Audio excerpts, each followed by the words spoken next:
Dr. Chris Bradshaw, and this is the noise class. I want to take just a moment to introduce you to some calculators that you may want to use. You don't need to go get a real complicated calculator. I have two simple calculators here, Casio and the TI. This just happens to be the 30XA. It doesn't make any difference. All you need is a calculator that will do exponents and logs.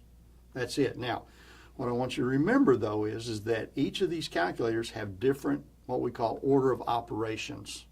Okay, and what I mean by that, when you're looking at the formula that you're going to be using, you've got to look at if it has logs in it. That's going to make a difference on how you put it in your calculator.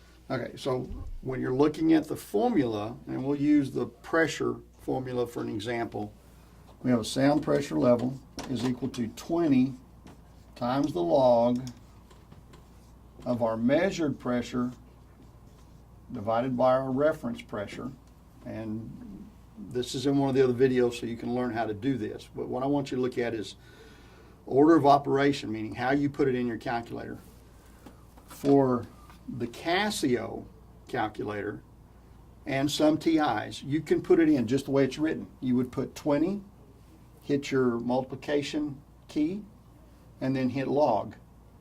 It will open this first parenthesis for you. Then you can put your measured amount of pressure divided by your reference pressure, but then you have to close the parenthesis and then hit enter, and it will give you the answer. Okay? On this particular TI, this TI30XA, when you go to put the formula in like it's written, it's going to give you syntax error. So what I'm going to try to do, and we'll try to get it up close to you, 20 times, and when I hit log, it gives me an error. Okay, so the order of operation has changed for this particular calculator. This is real important for you guys learning to use calculators, to get one that's going to make sense to you, that makes it easy. Now, once you get this down, it's easy. But on this particular calculator, you have to do this part first. You have to divide your pressure by your reference and then take the log of it and then multiply it by 20. So it's kind of a backwards flow, okay? We want to look at logs for just a second because this is the whole basis of converting your pressure or your power or your energy to a decibel level. Decibels are a relative, what we call a relative quantity, okay? It's not an exact. It's not like measuring my hand and say that's 4 inches, okay? And I can relate the inch back to a certain factor. A decibel is a relationship between, again, that measured pressure or energy divided by the reference. And in this case, the reference is always the lowest amount of energy or pressure that will stimulate the nerve cells in our ear. So it's very, very, very low, okay? And then we take the log of that. Well, the reason we use logs is because logs allow us to take large numbers and reduce them down to smaller digits to make it a little bit more easier for us to manipulate. But a log, if you think about it, is just a multiplication of the same number. So if I write 10 raised to 2, this 2 is the exponent. That's the same as saying 10 times 10, okay? So 10 raised to 2 is equal to 10 times 10, which is equal to 100. We know that's not going to come out very good there, but we know that 10 raised to 2 is 100, or 10 times 10 is 100, right? If we take the log of 100,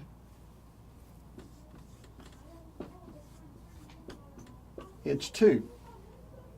So the log will take the larger number and reduce it back down to the exponent that we multiplied the base by. And the logs that we're using, we call them base 10 logs. For some of your calculators that are programmable, that may be an issue. That's the reason if you stay with the simple calculators, it's already designed that way.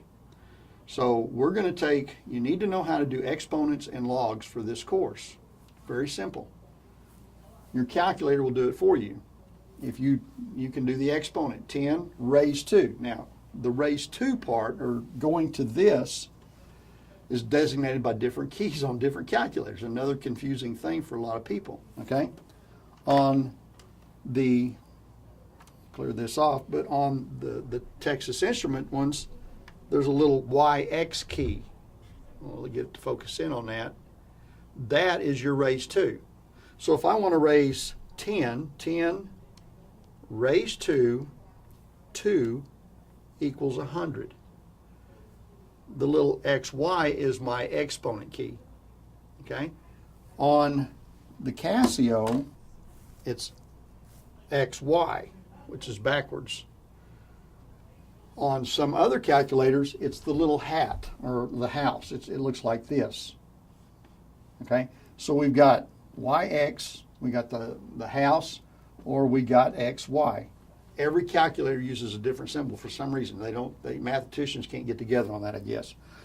So anyway, you hit the base number first, and then you hit your key that indicates you're raising it to an exponent, and then you put your exponent in, and then it will give you the answer once you hit enter. Okay? Now, I went over this fairly fast, but I just wanted to give you just a quick view that you don't have to go get a fancy calculator like a graphing or anything like that. That may be more complicated. For a lot of us that don't use graphing calculators, we don't need that. You just need a simple scientific calculator that will allow you to do exponents and allow you to do logs. Okay?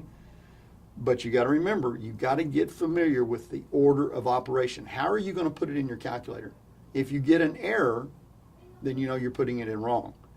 So in some of the practice sheets I'm putting up online for you, there'll be opportunities for you to practice doing exponents and then taking that product and reducing it back down by doing the log of it.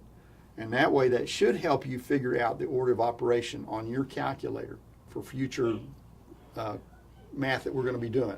This is going to be incorporated in a lot of the things we do, the exponents and the logs. So I hope this is helpful.